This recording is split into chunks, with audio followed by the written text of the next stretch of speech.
All right, the next section we're going to talk about in this book, Coddling of the American Mind, is chapter 9 that talks about the decline of play. So to preface this, I want to read to you some of the preparations for seeing if your child was ready for first grade in 1979, and then compare that to some of the questions of today, more recent, to see if your kid's ready for first grade. So, 1979 edition. Will your child be 6 years, 6 months, or older when he first begins first grade and starts receiving reading instruction? Does your child have 2 to 5 permanent or second teeth? Can your child tell in such a way that his speech is understood by a school crossing guard or policeman where he lives? Can he draw and color and stay within the lines of the design being colored? Can he stand on one foot with eyes closed for 5 to 10 seconds? Can he ride a small 2-wheeled bicycle without helper wheels? Can he tell his left hand from his right? Can he travel alone in the neighborhood 4 to 8 blocks to the store, school, playground, or to a friend's home? Can he be away from you all day without being upset? Can he repeat an 8 to 10 word sentence if you say it once, as, "The boy ran all the way home from the store"? Can he count 8 to 10 pennies correctly? Does your child try to write or copy letters or numbers?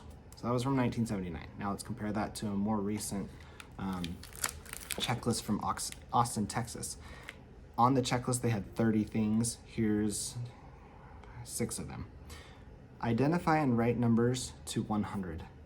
Count by 10s to 100, by 2s to 20, by 5s to 100. Interpret and fill in data on a graph. Read all kindergarten level sight words. Be able to read books with 5 to 10 words per page.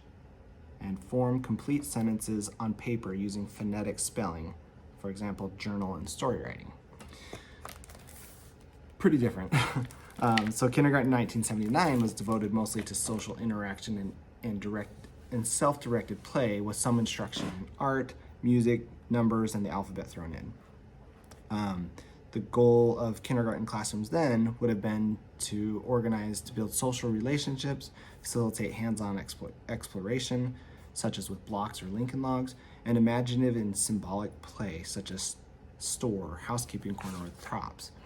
Back then, kindergarten, which for most children was half a day, probably looked more like what passes for progressive preschool today, consisting of open-ended free play, snack, singing songs with rhyming words for a little oral language exposure, a story, maybe an art project, some sorting games or blocks. Today, kindergarten is much more structured and sedentary, with children spending more time sitting at their desk and receiving direct instruction in academic subjects, known as the drill and skill method of instruction, but the teachers not so affectionately call drill and kill. Such methods are sometimes effective ways to communicate academic information to older children, but they are not appropriate for use with young children. There is growing evidence that with young children, these methods can backfire and produce negative effects on creativity, as well as on social and emotional development. So that's kind of the preface of this decline of play. The authors they talk about a research study that was done in 1981 and then redone in 1997 and compared the time kids spent, how they spent their time. Between those 2 years, 81 and 97, there was a decline of 16% of time spent overall in any kind of play that involved other children. And that involved increased time spent on computers and doing things by themselves. And if you look at kids today, a lot of their time is spent, they go to school, then they get home, and a lot of time they have homework after school, so that eats into their time to play. You might give them a little bit of time, but it's like, hey, we need to stop playing to do your homework. When asked, a kindergarten teacher, when asked why she gives the kids so much homework, she replied with this: so they'll be ready for homework in first grade. What? As we read before, it is detrimental to kids that young to be sitting and learning in that way. They need to be playing. At the start of this chapter, they talk a lot about how mammals learn and grow. A lot of times you'll see young mammals how playing, roughhousing, and playing around with each other, because that's how we learn and develop. So a key concept from developmental biology is experience expectant development. Genes are essential for getting the various cell lines in the embryo, and genes guide brain development toward a first draft in utero, but experience matters too. And they say as humans, we have 22,000 genes, but our brain has approximately 100 billion neurons to connect everything, to make sense of the world around us. So as we develop, genes get the ball going and say, hey, here's a basis, but now I expect you to go out and get thousands of hours of repetition to connect everything together, so that these genes can help you become an adult that can handle any kind of situation that you're put in. Because our blueprint from our genes couldn't predict all the experiences that we'll have. And so it says, hey, here's something to base it off of. Now your experience is what's going to build that, build your learning and development more than just a set of code that's established hard at the front. So an example of that, human language. The genes get the ball rolling on the development of brain structures for language, but the child must actually encounter and practice a language to finish the process. They start practicing with each other. If I say this, what does someone say back to me? If I say this, what kind of response do I get? Is that the response I wanted? If not, I change it, I say different words, and then I get the response that I want. And that's how we develop our sense of language skills. Same with our physical skills. Mammals are practicing their play so they can get away from potential predators. We don't have that as much, but we learn the basics from our genes. It gives us an idea, but then we have to go out and get practice through thousands of hours of play. So falls, scrapes, conflicts, insults, alliances, betrayals, status competition, and acts of exclusion, those help us develop. Then we have that development of what becomes us as adults.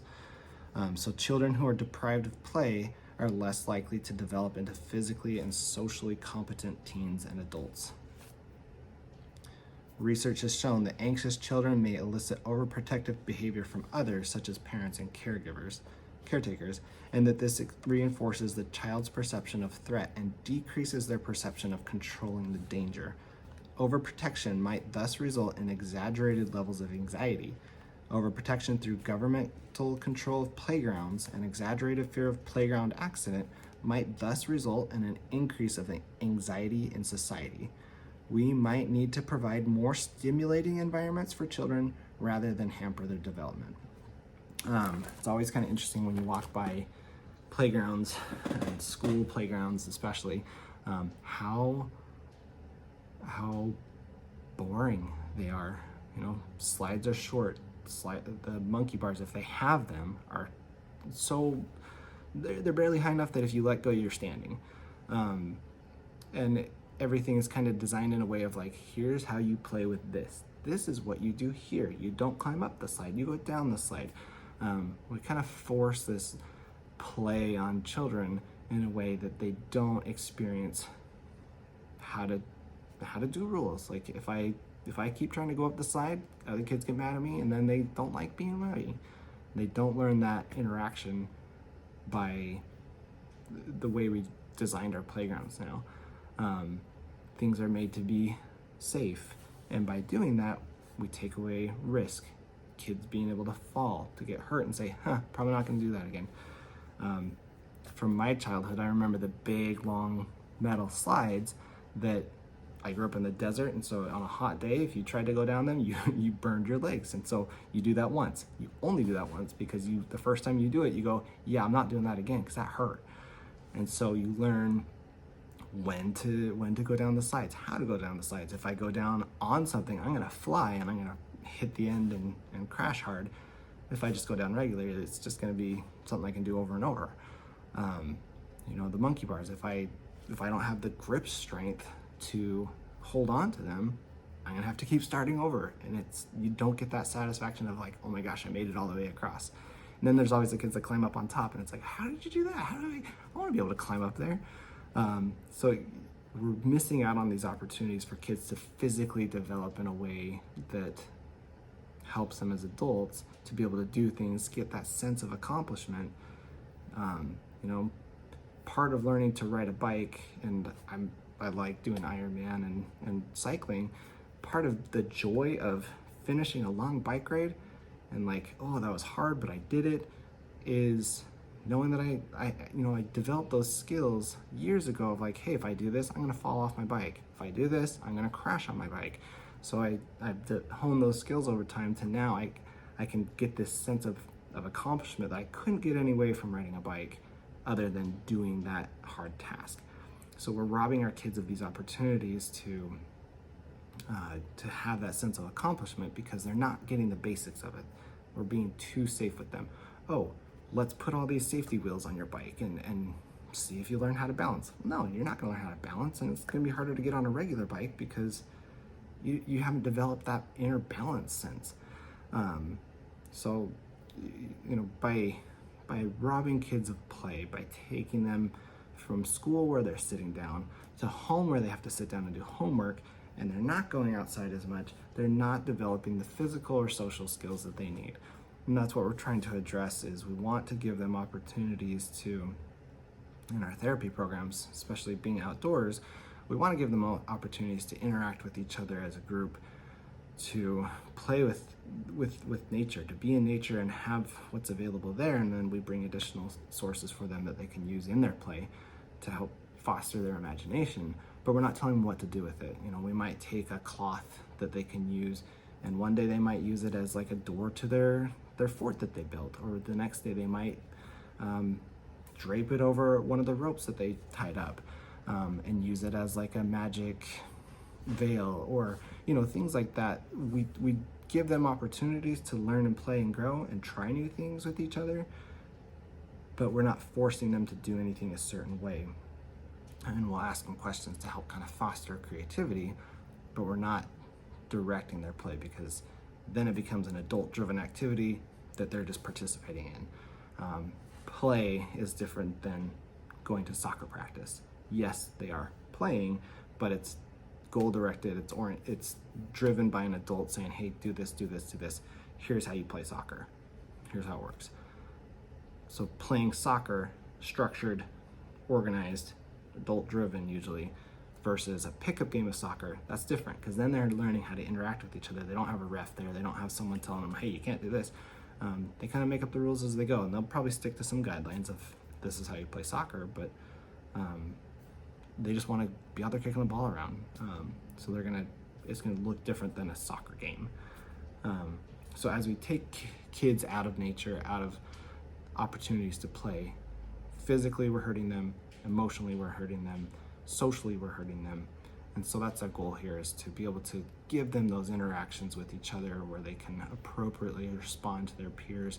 They're not hitting their peers. They're learning how to pay attention, take turns, do things like that that will help them develop the skills they need to become a healthy, functioning adult.